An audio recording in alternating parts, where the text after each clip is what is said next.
Wesh les kamikazes, wesh les starfallah. On est au Prado. Regardez, je vous montre un peu. C'est un embouteillage au Prado. Et c'est une vidéo que j'ai faite et que je refais là. J'espère que le son est bon. Donc c'est une vidéo que je refais puisque la première n'était pas super. Et je me suis loupé un petit peu. Quant au scénario, parce que ça a évolué, on va parler du tornado. J'intitule cette vidéo braquage à l'égyptienne pour faire une référence à Suez, parce qu'on est exactement dans la même configuration. Un coup tordu fait aux Arabes et aux Russes, avec Israël qui défend ses intérêts et qui manipule deux pseudo-grands dont les gouvernements sont illégitimes, puisque c'est des gouvernements de bandits et de voyous, c'est ça, hein, des états voyous. Hein. Je ne parle pas de population voyous. Pour accomplir un méfait, se faire attraper, se faire rappeler à l'ordre. Là, en l'occurrence, à la différence de Suez, là, c'est la Russie qui va les rappeler à l'ordre.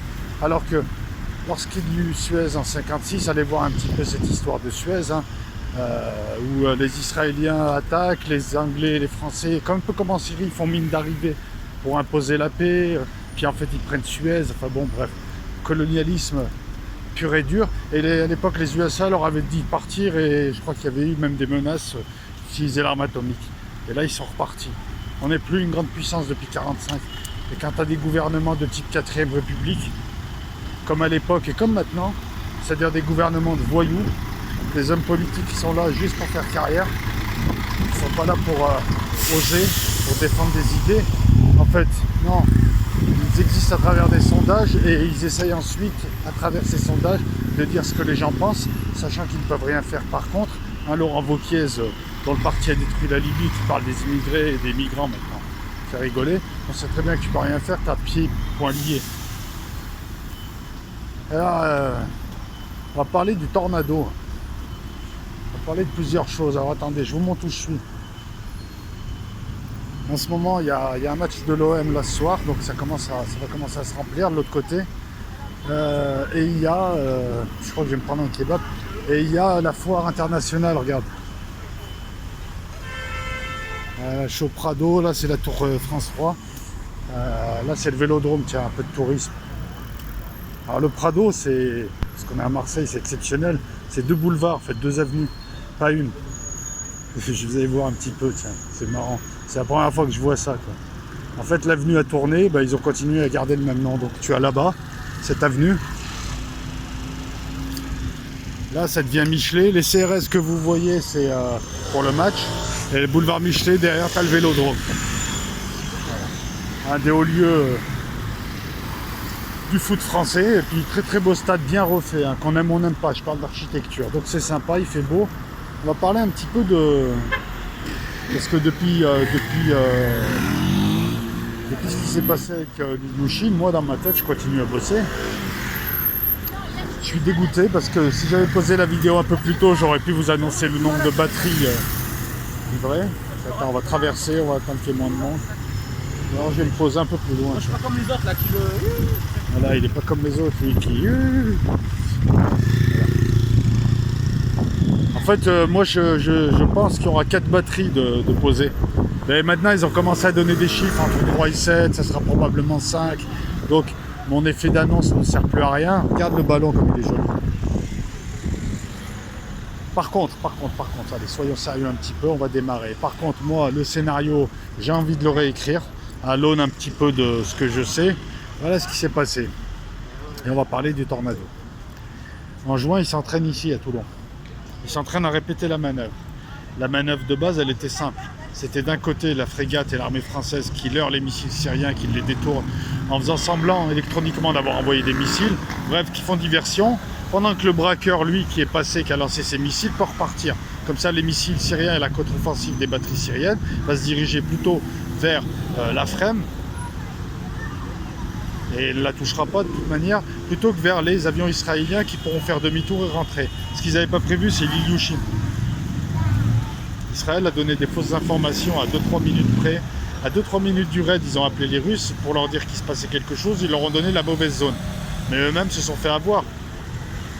Parce que l'Ilyushin rentrait de Idlib. avec 15 hommes à bord. L'Ilyushin fait de la reconnaissance aérienne, la reconnaissance électromagnétique. C'est un Ilyushin 20, c'est un vieil appareil avec 15 types. Ils font de la reconnaissance de l'écoute électromagnétique qui est dans le ciel, qui est en bas. Ils photographient, ils ont un radar latéral. C'est peut-être un vieil avion, mais il y a du bon matos, donc il leur permet aussi de cartographier le coin, de voir ce qui a changé, ce qui s'est construit, s'il y a des avions en haut, s'il y a des émissions de quoi que ce soit.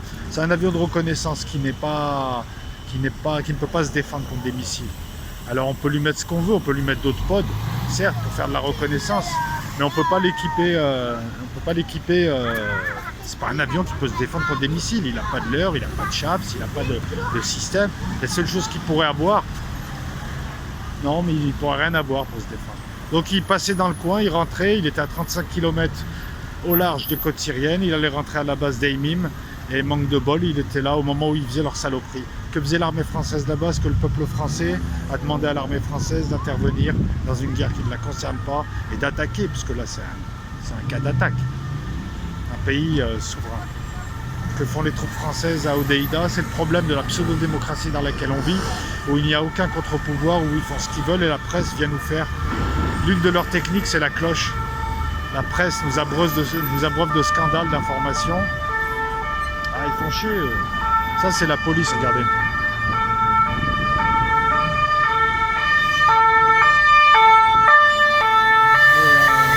Vas-y, laisse-le passer. Allez, ça, dégage. C'est un transfert, ça. C'est quelqu'un qu'on ramène au Beaumet et qui était au palais de justice, voilà.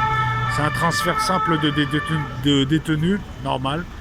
S'il s'agit d'un type important, d'un type affilié au grand banditisme, il y aurait eu derrière une voiture noire du GIPN avec des types armés de fusils d'assaut, et les armes on les voit, ils les sortent à travers, par-delà les vitres, ils les sortent pour dissuader toute intervention. Mais là c'était un petit détenu classique. Regardez le nombre de camions de CRS pour le match. Pour ceux qui n'aiment pas le foot, ça se paye, hein. C'est le club qui paye. Donc revenons un petit peu à ça. Donc que faisait le Tornado? Le Tornado, en fait, moi la première chose que je me suis dit, c'est que fait un Tornado là-bas. Parce que normalement un Tornado c'est un avion de chasse. Il n'a rien à faire là-bas. C'est un vieil appareil, décliné en 3 versions. Il est issu d'une collaboration entre 4 pays, le Royaume-Uni, l'Allemagne, les Pays-Bas et l'Italie. Les Pays-Bas sont sortis en cours de route dans les années 70 pour acheter des F-16. C'est leur droit, puis je pense qu'ils ont fait une bonne affaire à l'époque, contrairement aux F-35 qu'ils achètent maintenant. Et donc il reste ces 3 pays. Donc je me suis dit, que fait un Tornado là-bas? Il est vieux, c'est pas pour le combat, qu'est-ce qu'il fait? Et je suis allé un petit peu, Wikipédia est ton ami, hein. Il y en a qui devraient y aller aussi, hein. Ceux qui me balancent des rumeurs bidons à propos de Sukhoi 34 qui aura intercepté des avions israéliens. Un Sukhoi 34 c'est un bombardier. Donc t'envoies pas l'interception de 2 F-16, une pseudo-interception, t'envoies pas des bombardiers, t'envoies des Sukhoi 30, des Sukhoi 35, bref. Revenons à l'histoire du Tornado. Donc il y a 3 versions au Tornado. Tu as une version qui est la reconnaissance électronique. Donc le Tornado est passé juste avant pour repérer les batteries syriennes. Bah oui, ils passent, elles émettent, ils captent les fréquences sur lesquelles elles sont, ils captent tout un tas de trucs si tu veux. C'est un peu le guet qui est passé devant la banque avant que les 2 autres voyous fassent leur coup. Donc le Tornado qui passe avant au large des côtes syriennes, c'est pour les fréquences, les signaux électromagnétiques, voir un petit peu ce que font les Russes et les Syriens, où sont les batteries, etc. Comme ça, une fois qu'elles sont repérées, les Français peuvent les leurrer. Alors je ne sais pas comment ils procèdent, mais il y a un dispositif, on nous dit très peu de choses sur les dispositifs de guerre électronique, donc je ne pourrais pas vous en parler, mais ils ont fait en sorte que les batteries, soit elles ont été saturées, soit elles ont été diverties. En fait, ils ont fait en sorte que les missiles, soi-disant les S-200 syriens, les Syriens ne savent pas tirer. Écoutez, ils ont redoublé d'ingéniosité tous les assaillants pour rentrer en Syrie, parce que les Syriens de plus en plus touchent. Donc rien que le fait de mener un dispositif comme ça et de s'entraîner une semaine au large de Toulon pour le faire, parce que ça c'est une certitude. Puis on m'a pas dit, t'as pas le droit de le dire, c'est pas un secret défense, donc je peux le dire. Relève déjà, démontre que les Syriens sont pas si mauvais que ça. Donc là le but c'était à un moment donné de rendre inefficaces les batteries syriennes, éventuellement les batteries russes. Et le grain de sable à ce forfait, parce que de toute tout était bien fait. Voilà pourquoi quand les Israéliens disent on visait pas l'Ilyushin, c'est pas nous, c'est pas de notre faute, ils disent vrai. Ben, ils mentent à moitié. Et les Russes sont furieux parce qu'ils ne peuvent pas diplomatiquement mettre en cause la France. Donc ils ne peuvent pas vous donner ce scénario qui sortira bientôt et vous verrez que je ne raconte pas de bêtises. Et je l'ai trouvé tout seul en utilisant les éléments et en servant de ma tête et en reprenant les éléments. Et en allant travailler un peu. Là, j'ai pas de source là, c'est juste de l'analyse. Le Tornado active, détecte un peu les batteries parce qu'en matière électromagnétique, quand tes batteries radar et tes conduites de tir sont actifs, elles peuvent être repérées là-haut. C'est comme ça que les Américains détruisent des batteries antimissiles, comme en Libye. Ils envoient des avions de reconnaissance qui les repèrent celles qui sont actives, et ensuite ils envoient des Tomahawks de très loin, ça les détruit, et ensuite leurs avions arrivent. C'est la technique classique de combat. Et après leurs avions passent, et c'est carpé de bombes. Ça c'est la technique américaine. Et c'est la technique occidentale, et c'est la technique tout court. Et comme en face on n'est pas con, il y a des batteries de missiles qui ne sont pas activées, il y a des dispositifs qu'on ne connaît pas. Voilà pourquoi le Tornado est passé, pour repérer. Donc on a une collaboration, j'allais dire une concussion, j'allais dire. En fait, c'est un gang de malfaiteurs. Hein. Au-dessus d'eux, il y a le capot, Trump, l'underboss, et au-dessus, le chef de famille, c'est Netanyahou. Ouais, c'est le syndicat, c'est la famille, quoi. Ils font ce qu'ils veulent. Le droit international, ils s'en foutent. Là, on a eu une attaque franco-anglaise et israélienne contre la Syrie. Les deux premiers, je ne vois pas pourquoi ils vont là-bas. Qu'est-ce qu'il y a à faire? Et c'est là où moi j'ai envie de parler de... Alors, je vais revenir sur l'incident aussi. Il y a peu de temps, sur les pseudo-sources dissidentes de merde, on a fait croire, comme d'habitude, c'est un peu comme l'histoire du Donald Cook, où on nous a raconté des conneries, on nous a fait croire que deux F-16 israéliens, après l'incident, seraient passés par le Liban et auraient été interceptés par deux Sukhoi 34. En 3 clics, je suis allé voir déjà, sans même aller sur Internet, tu te dis qu'après un incident comme ça, les Israéliens voulaient la jouer profil bas. Pourquoi est-ce qu'ils enverraient 2 autres avions, sachant que tout le monde est aux aguets? Et puis jusque-là, ils n'ont jamais fait de réplique. Je veux dire, ils ont bombardé une fois, après ils ont attendu. Il n'y a jamais eu un bombardement et tout de suite après un bombardement, sauf contre les Iraniens sur le Golan. Donc pourquoi ils feraient ça? C'est n'importe quoi. Là, les Russes étaient fous furieux, le téléphone chauffait entre Moscou et Tel Aviv, et eux, ils auraient renvoyé 2 avions.